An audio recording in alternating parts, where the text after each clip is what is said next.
ఒకరు చేస్తే శృంగారం, ఇంకొకరు చేస్తే వ్యభిచారం. 23 మంది ఎమ్మెల్యేలని ఆనాడు చంద్రబాబు గారు తీసుకుంటూ 2014-19 మధ్యలో అప్పుడు జగన్ నచ్చక, జగన్ అనేటటువంటి రాక్షసుడు నచ్చక మా వైపుకి వచ్చేసారని చెప్పుకొచ్చారు.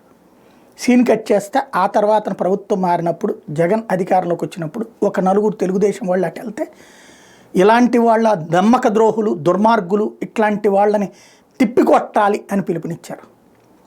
అంటే అప్పుడేమో ఆ విధంగా, ఇప్పుడేమో ఈ విధంగా. అట్లాంటిదే ఇప్పుడు కార్పొరేషన్లలో వైఎస్ఆర్ కాంగ్రెస్ పార్టీ తరపున గెలిచిన వాళ్ళని లాక్కుంటున్నారు. కానీ పత్రికలు ఏం రాస్తాయంటే కార్పొరేషన్లో కూటమికి పట్టు వచ్చింది, అంతేగాని ఇది నమ్మక ద్రోహం కాదు. అప్పుడైతే వల్లభనేని వంశీ, కర్ణం బలరాం, లేకపోతే వాసుపల్లి గణేషు, ఇట్లాంటి వాళ్ళు ఎవరైతే తెలుగుదేశం నుంచి ఇటుకు వచ్చారో వాళ్ళందరూ దుర్మార్గులు. అదే ఇప్పుడు మళ్ళీ వైసీపీ నుంచి ఇటుకు వచ్చేటటువంటి వాళ్ళు మంచోళ్ళు. మనం ఎలా కావాలంటే అలా రాసుకునే పరిస్థితి. ఇప్పుడు విశాఖపట్నంలో మొత్తం 97 డివిజన్లు ఉంటే 2024 జూన్కి ముందు వైసీపీ బలం 59 అయితే ప్రస్తుతం 39కి పడిపోయింది. 2024 జూన్కి ముందు కూటమి బలం 36 నుంచి ఇప్పుడు 56కి పెరిగింది.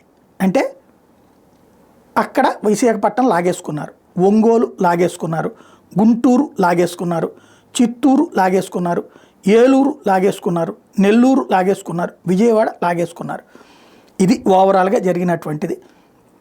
ఇలాంటి సిచ్యుయేషన్ని అంటే ఈ కార్పొరేషన్లో కూటమి పట్టు పెంచుకుంటోంది అంటూ అది చాలా గొప్పగా, చాలా నైతికతగా, అవతల ఫెయిల్యూర్గా రాసుకురావడం అంటే పత్రికలు ఎలాంటి జర్నలిజం చేస్తున్నాయి అన్నది ఇక్కడ అర్థమవుతుంది.